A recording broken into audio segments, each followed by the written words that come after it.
دوستو میں ہوں وصال اعظم۔ 12 سالہ تنازع ایک نئے مرحلے میں داخل۔ یمن نے سعودی عرب کے خلاف بحری ناکہ بندی یعنی بلاکٹ کا سمندری بلاکٹ کا اعلان کر دیا ہے۔ باب المندب سے ریاض تک خطرے کی گھنٹی بج گئی ہے۔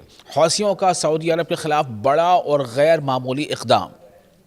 یمن اور سعودی عرب کے درمیان کشیدگی ایک بار پھر خطرناک موڑ اختیار کرتی دکھائی دے رہی ہے۔ یمن کے حوثی زیر انتظام مسلح افواج نے سعودی عرب کے خلاف فوری طور پر بحری ناکہ بندی یعنی سی بلاکٹ بندی نافذ کرنے کا اعلان کر دیا ہے، یعنی سعودی عرب کے خلاف، جسے خطے میں ایک بڑی پیش رفت قرار دیا جا رہا ہے۔ یمنی فوج کے ترجمان بریگیڈیئر جنرل یحییٰ ساری نے ایک بیان میں کہا ہے کہ سعودی عرب کے خلاف ناکہ بندی کے جواب میں ناکہ بندی کی پالیسی اپنائی جا رہی ہے اور یہ فیصلہ فوری طور پر نافذ العمل ہوگا۔ ان کا کہنا تھا کہ گزشتہ تقریباً 12 برس سے یمن زمینی، فضائی اور بحری پابندیوں کا سامنا کر رہا ہے، جبکہ حالیہ دنوں جیسا یحییٰ سری کا کہنا ہے کہ حالیہ دنوں میں سنا ایئرپورٹ پر حملوں نے صورتحال کو مزید سنگین بنا دیا ہے۔ یاد رہے کہ یمن کی خانہ جنگی 2014 میں شروع ہوئی تھی، جب حوثی تحریک نے دارالحکومت سنا پر قبضہ کر لیا۔ اس کے بعد 2015 میں سعودی عرب کی قیادت میں ایک فوجی اتحاد نے مداخلت کی۔ اگرچہ 2022 میں جنگ بندی عمل میں آئی تھی، لیکن حالیہ واقعات نے اس نازک امن کو دوبارہ خطرے میں ڈال دیا ہے۔ یحییٰ سری نے خبردار کیا ہے کہ اگر سعودی عرب نے مزید کوئی اقدام کیا تو اس کا سخت اور فیصلہ کن جواب دیا جائے گا۔ انہوں نے یمنی عوام سے مکمل تیاری اور متحرک رہنے کی بھی اپیل کی ہے۔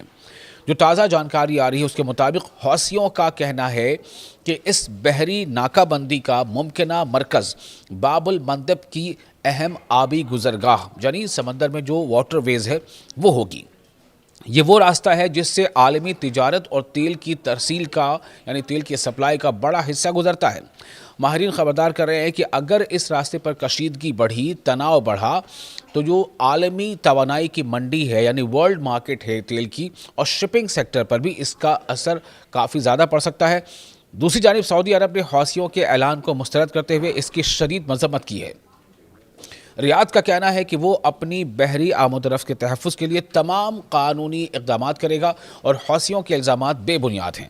سعودی حکام کے مطابق مملکت اب بھی یمنی عوام کی مدد اور اقوام متحدہ کی امن کوششوں کی حمایت کر رہی ہے۔ ادھر انصار اللہ کے سیاسی بیورو کے رہنماؤں نے خبردار کیا ہے کہ اگر یمن پر عائد پابندیاں ختم نہ ہوئیں تو تنازع مکمل جنگ کی طرف جا سکتا ہے۔ حوثی رہنماؤں کا دعویٰ ہے کہ ان کے پاس سعودی عرب کے تیل کے مراکز، ریفائنریوں اور برآمدی بندرگاہوں کو نشانہ بنانے کی صلاحیت موجود ہے۔ تجزیہ کاروں کا مطابق یہ اعلان صرف یمن اور سعودی عرب کے درمیان تنازع نہیں بلکہ پورے مڈل ایسٹ عالمی تیل کی منڈی یعنی ورلڈ مارکیٹ جو ہے تیل کی یا خام تیل کی اور بین الاقوامی تجارت انٹرنیشنل ٹریڈ کے لیے اہم نتائج کا حامل ہو سکتا ہے۔ آنے والے دنوں میں یہ واضح ہوگا کہ کیا فریقین کشیدگی کم کرنے کی طرف جائیں گے یا خطہ ایک نئے اور بڑے بحران کی جانب بڑھتا جا رہا ہے، چونکہ باب المندب اور دوسری طرف اسٹریٹ آف ہرمز یہ تمام آپس میں ملتے جلتے ہیں۔ یہ سب مل کر کے ایک بڑا سنکٹ، ایک بڑا بحران پیدا ہو سکتا ہے۔